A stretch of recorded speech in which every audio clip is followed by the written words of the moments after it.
Sweet 16. The best take bracket. The format for this round will be that each participant will give a take for an athlete, but the person they're going head-to-head against will give a rebuttal of why they shouldn't advance. So you are voting on who gave the best overall take. So you'll either be voting for my take, for the 5 seed, Bo Jackson. And Nate, who do you have as the 9 seed? I've got the guy that took out the not Buccaneers but Bucks, Milwaukee Bucks, Allen Iverson. Oh, wow. There we go. So here we are, Sweet 16. We each get 60 seconds to give our takes on the back and forth. Tony, why don't you get us in, and we'll have Nate go first and give us his take on why Allen Iverson, the 9 seed, should move on to the Elite 8. All righty. That sounds great. Nate, are you ready? Yes, sir. Audience, you ready? Doesn't matter. We're going to go. All right. In 3, 2, 1. All right. Allen Iverson, the answer, had one of the toughest upbringings. He grew up in Hampton, Virginia, the #1 neighborhood in the state.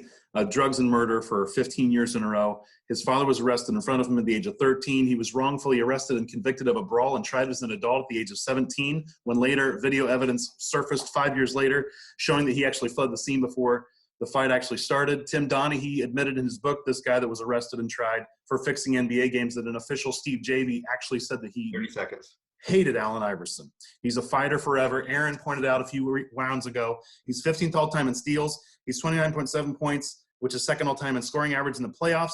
He had one of the arguably worst starting fives with him to reach the NBA playoffs. He's a 7th all-time in points per game and top 50 in NBA history of assists. He's a collective, across-the-board, complete player of defense, passing, and shooting. And when it counted in the playoffs, he was top 2 all-time. That's Allen Iverson, the answer. He is the answer. He should move on to the Elite 8. Time. All right. Now we're going to go back. I'm going to have a minute to give my best take against Allen Iverson. All right, Brandon. In 3, 2, 1, go. He's pound for pound one of the all-time most inefficient players as an NBA All-Star. The answer shot a poor 42% for 2-point field goals and ranks as only 31% in three-pointers. Poor shot selection equates to an all-time selfish player. Iverson's me-first attitude also cost the U.S. team in the 2004 Athens Olympics that only managed a bronze. Iverson took the majority of the shots, shot a terrible 38% on a team with Tim Duncan, LeBron, and D. Wade. The answer was more like a team cancer, including a measly 20% in the semifinal game they lost to against Argentina. Only made it past the first round of the playoffs twice in his career. During his MVP season, there's a stat called wins per 48 minutes. He was responsible for 4.8 wins. In Steph Curry's MVP season in 2015, he was responsible for 21.5. And in their primes, I wouldn't sleep on Bo Jackson beating Iverson one-on-one in hoops.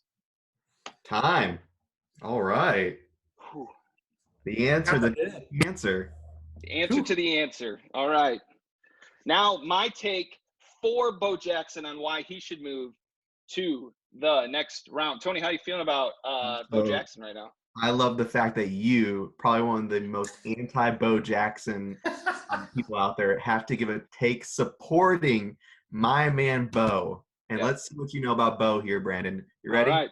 Yeah. All right. 3, 2, 1, go.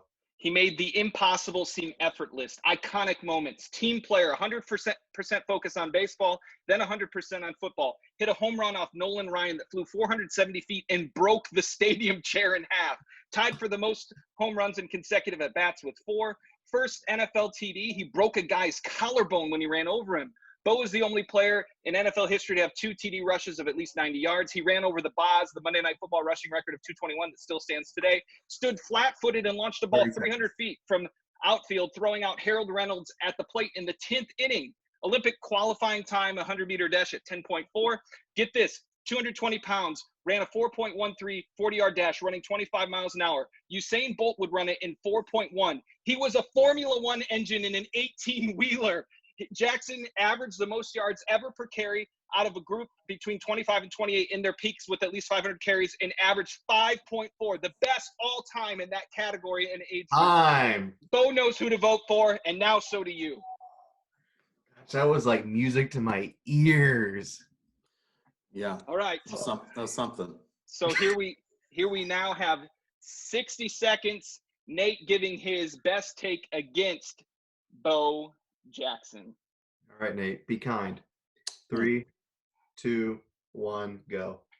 All right, Bo Jackson, I would say, like we said, and eliminated Michael Jordan, was a beneficiary of one of the greatest marketing campaigns of all time. Bo knows. He's second only to Air Jordan in that way.